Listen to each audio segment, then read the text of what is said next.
ভালো লাগছে and this is the first time আমি অ্যাকচুয়ালি এই সেক্টরে অ্যাওয়ার্ড পাচ্ছি। প্রতিবন্ধকতা আসলে সব জায়গাতেই থাকে কম বেশি, শুধুমাত্র এই সেক্টর না। মিটিং এর বেসিসেই আসলে ১ম দেখা হয়। তো আমাকে মোটামুটি ৬-৭ মাস বাসায় আরকি একটু বন্দি করে রাখা হয়েছিল। আচ্ছা, আমাকে যে সময় দিতে পারছে না এটা আমি জানি না, কিন্তু আপনারা একটু জানেন বেশি। আমরা তো জানি যে এই মুহূর্তে যে অ্যাওয়ার্ডগুলো দেওয়া হচ্ছে হচ্ছে মিডিয়ার মোস্ট স্টাইলিশ অ্যাওয়ার্ড।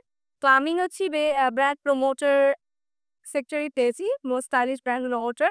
ভালো লাগছে and this is the first time আমি অ্যাকচুয়ালি এই সেক্টরে অ্যাওয়ার্ড পাচ্ছি। সো আমার জন্য এটা যেমন নতুন, খুব মানে আনন্দেরও একই সাথে। প্রতিবন্ধকতা আসলে সব জায়গাতেই থাকে কম বেশি, শুধুমাত্র এই সেক্টর না। প্রতিটা সেক্টরে আসলে কম বেশি প্রতিবন্ধকতা থাকে। বাট সিগনিফিক্যান্ট কোনো প্রতিবন্ধকতা ওভাবে ফেস করা লাগেনি আমার।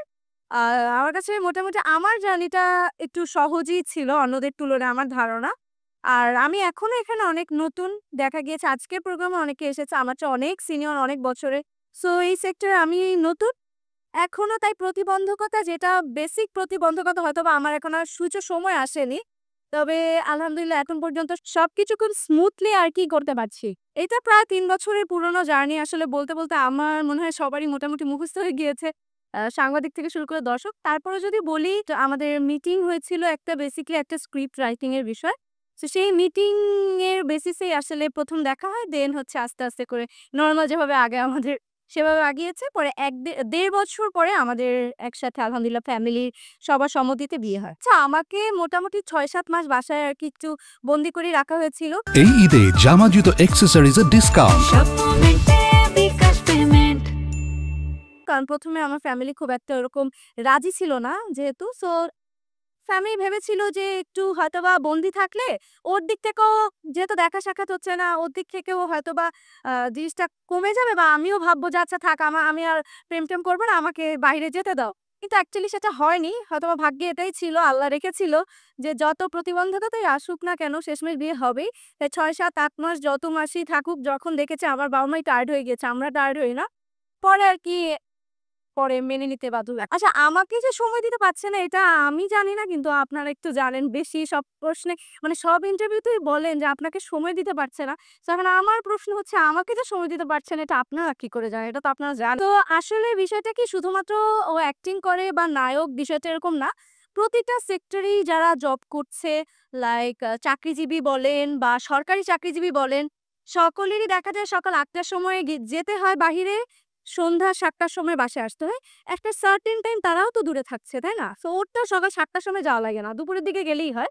রাত্র ১১টা-১২টা বাজে শুটিং শেষ হতে। সো সেইম জিনিসই। অন্যরা যেভাবে সারভাইভ করে আমিও সেটাকে স্বাভাবিকভাবেই সারভাইভ করছি। এতে এত স্পেশাল ভাবে দেখার কিছু নাই আরকি। এটা সব ক্ষেত্রেই হয়। এটা বেসিক্যালি লাইভ ছিল। সো দেখা যায় যে টুকটাক যখন হচ্ছে মেকআপ-টেকআপ না করে আসি লাইভে, কিছু আগে সেই সিস্টেমটা ছিল। এখন সেই সিস্টেমটা আসলে নাই। আগে লাইভে হচ্ছে ফিল্টার ইউজ করা যেত। বাট এখন আসলে Facebook বন্ধ করে দিয়েছে ফিল্টার সিস্টেম। সো ওইখানে আমি ফিল্টার দিয়ে লাইভে আসছিলাম। জাস্ট সিম্পলি হচ্ছে গিয়ে, ও যেহেতু ফিল্টারে মেয়েদেরকে তো একটু লিপস্টিক বা এসব আসে, ছেলেদের লিপস্টিক দিলে একটু কেমন লাগে। সো ও বলতেছে যে, "আমাকেও লিপস্টিক দিয়ে দিছিলা। কেন দিছো?" পরে বলছি, "ঠিক আছে, চেঞ্জ করি।" পরে চেঞ্জ করার পর দেখা যায় যে বাসায় গেটআপে সে নায়ক হোক, সে সাধারণ হোক, যেই হোক না কেন, সাধারণ ফেসটাই আসে। তখন তার কাছে মনে হয়েছে, আচ্ছা, আচ্ছা থাক, আবার ফিল্টারটা দাও। ভালোই লাগতেছিল ফিল্টার। এই সিম্পল। এইবার ঈদের তো অনেক আসলে মোটামুটি সব কমেডি নাটকই আমি এনজয় করি। আরো অনেক ধরনের কমেডি ছাড়াও অনেক আ সামাজিক মানে সচেতনতামূলক নাটকও এবার ঈদে ছিল, রোজা নিয়ে বা হচ্ছে মানে ফ্যামিলি ওরিয়েন্টেড অনেকগুলো আ নাটক ছিল, যেগুলো আসলে শুধুমাত্র আমাদের ভালো লেগেছে তা না। একান্নবর্তী থেকে শুরু করে আরো অনেকগুলো নাটক ছিল, যেগুলো শুধু আমার না, আমার পরিবারেরই না, সবার মোটামুটি ভালো লেগেছে। দর্শক যারা আছেন সবার খুব ভালো রেসপন্স ছিল। সবাই খুব পছন্দ করেছে ফ্যামিলি ওরিয়েন্টেড যে নাটকগুলো।